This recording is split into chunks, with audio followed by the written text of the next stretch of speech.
जय श्री कृष्ण। आज हम माघ मास के गणेश चतुर्थी का व्रत कथा करेंगे। माघ मास में आने वाली कृष्ण पक्ष की गणेश चतुर्थी की व्रत कथा, ऋषि शर्मा नामक ब्राह्मण की कथा।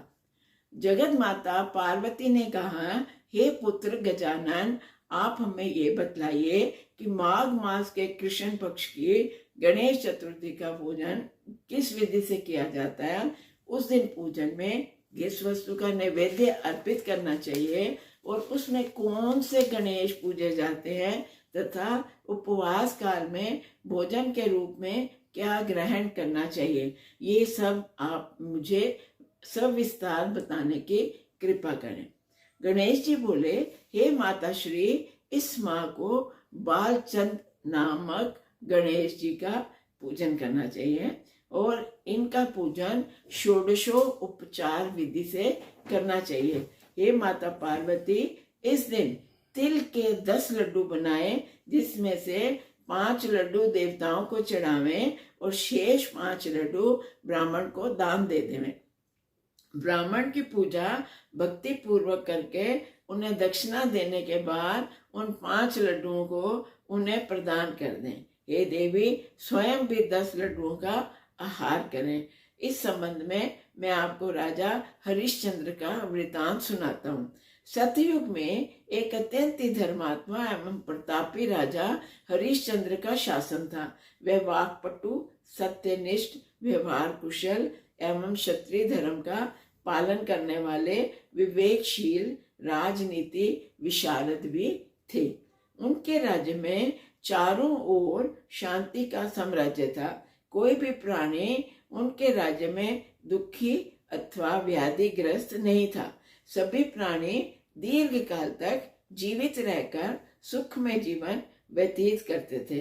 उनके राज्य में ऋषि शर्मा नामक एक तपस्वी ब्राह्मण रहता था, परंतु दैव योग से अल्पकाल में ही वह स्वर्गवासी हो गया। उस ब्राह्मण की विधवा पत्नी और एकमात्र पुत्र का भिक्षा मांगकर पालन पोषण करने लगी। उसने भी इस पावन माघ मास की संकटा गणेश चतुर्थी का उपवास सविधि पूरा किया।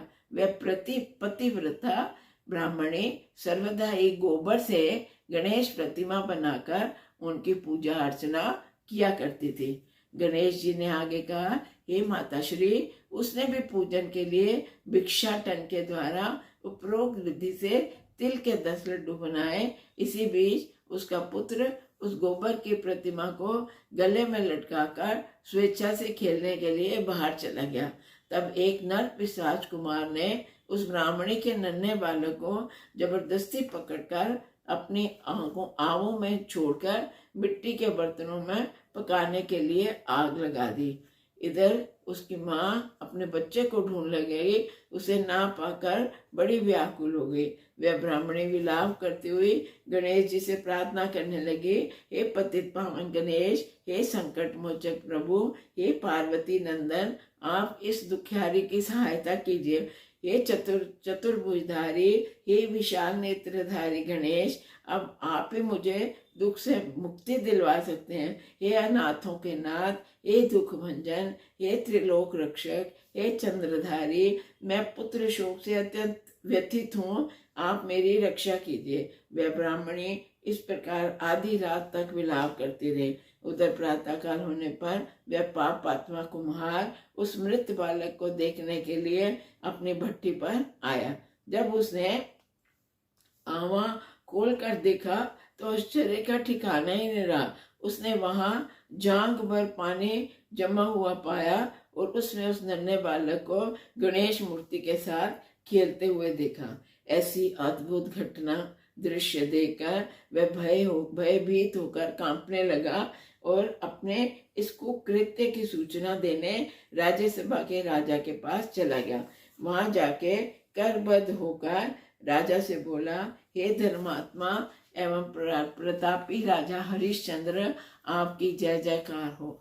आप मुझ दुष्कर्मी को अवश्य मृत्यु दंड दे, मैं इसी योग्य हूँ। उसने अपना कथन जारी रखा और कहा, हे नरेश, मैंने जो पाप किया है वह इस प्रकार है। मैं एक कुम्हार हूँ, मैं मिट्टी के बर्तन पकाकर बेचता हूँ। कन्या के विवाह के लिए मैंने कई बार मिट्टी के बर्तन पकाने के लिए आंवला लगाया, लेकिन मेरे बर्तन कभी नहीं पके, सदैव कच्चे ही रह गए। तब मैंने भयभीत होकर एक तांत्रिक से इसका कारण पूछा। तब उसने कहा, किसी चुपचाप बालक को बलि चढ़ाने की सलाह दी। मैंने सोचा, मैं किसके बालक की बलि दूं, फिर किसके बालक की बलि दूंगा, ये मुझे क्यों कर जीवित छोड़ेगा। इसी भय से मैंने संकल्प किया कि इसे ही बिठाकर आग लगा दूंगा। मैंने अपनी पत्नी से परामर्श किया और ऋषि शर्मा ब्राह्मण की तो मृत्यु हो गई है, उसकी विधवा पत्नी भिक्षा मांगकर बड़ी मुश्किल गुजारा करती है। वे अपने पुत्र का पालन पोषण कैसे करेगी। मैं उस लड़के को वो है लड़के को लेकर क्या करेगी, और मैं यदि उसके लड़के की बलि दे दूं और मेरे बर्तन पक जाएं, जिसे बेचकर मैं अपनी कन्या का विवाह कर लूंगा। इस जघन्य कार्य को करके रात को निश्चिंत होकर सो गया। प्रातः जब मैंने आंवा खोल कर देखा तो क्या देखता हूँ, उस लड़के को किसी स्थिति में बैठा हुआ देखा। उसी तरह निर्भय होकर वह तो गणेश जी की मूर्ति से हाथ खेल रहा है और उसमें जांग भर तक पानी भरा हुआ है। यह भयावह दृश्य देखकर मैं कांप गया और उसकी सूचना देने के लिए मैं आपके दरबार में चला आया हूँ। कुम्हार की बात सुनकर राजा बहुत चकित हो गए। उस लड़के को देखने के लिए आए। बच्चे को प्रसन्नता पूर्वक खेलते हुए मंत्री से राजा ने कहा, ये क्या बात है, ये किसका लड़का है, इस बात का तुरंत पता लगाओ। इस आंवले में झाग भर पानी कहाँ से आया, इसमें कमल के फूल कैसे खिले। इस निर्धन कुमार ने आंवले के वैदूर्य मणि के समान हरी हरी धूप कहाँ से आई। बालक को ना तो आग ही जला सकी और ना ही इसे भूख प्यास लगी। ये आंवले में भी ऐसे ही खेल रहा है मानो ये घर के आंगन में खेल रहा हो। राजा ने अपने मंत्रियों को निर्देश दिया और कहा, हे मंत्रीगण, आप तुरंत ही अपने विश्वस्त दूत भेजकर इस घटना का पता लगाएं। राजा भी अपने मंत्रियों को निर्देश दे ही रहे थे कि तभी ब्राह्मणी दरबार में बिलखती हुई आ पहुंची। वह कुमार को कोसने लगी। जिस प्रकार गाय अपने बछड़े को देखकर रंबाती है, ठीक उसी प्रकार की अवस्था उस ब्राह्मणी की थी। उसने बालक को गोद में लेकर प्यार किया और राजा के सम्मुख बैठ गई। राजा ने ब्राह्मणी से पूछा, इस बालक के ना जलने का क्या कारण है? क्या तू कोई जंतर तंत्र करती है अथवा तूने कोई धर्माचरण किया है जिसके कारण बच्चे को कोई नुकसान ही नहीं हुआ, कोई हानि नहीं पहुंची? राजा हरिश्चंद्र की बात सुनकर ब्राह्मणी ने कहा, हे महाराज, मैं कोई तंत्र मंत्र नहीं जानती, ना ही मैंने कोई कर्म कांड करना जानती हूँ। हे राजन, मैं तो सिर्फ संकट नाशक गणेश चतुर्थी का व्रत ही करती हूँ। ये उसी व्रत का प्रभाव है कि मेरा पुत्र जीता जागता बच गया। ब्राह्मणी की बात सुनकर राजा ने घोषणा करवा दी, मेरे राज्य की संपूर्ण जनता हर मास संकट नाशक गणेश चतुर्थी का व्रत करे, इससे मेरी पूर्ण सम्मति है। राजा ने उसकी परिक्रमा करके कहा, हे पतिव्रते, तू धन्य है। राजा के आदेश और इस आश्चर्यजनक घटना के कारण सभी लोग उस दिन से प्रत्येक मास गणेश चतुर्थी का व्रत करने लगे। इस व्रत के प्रभाव से ब्राह्मणी ने अपने पुत्र के जीवन को पुनः पाया था।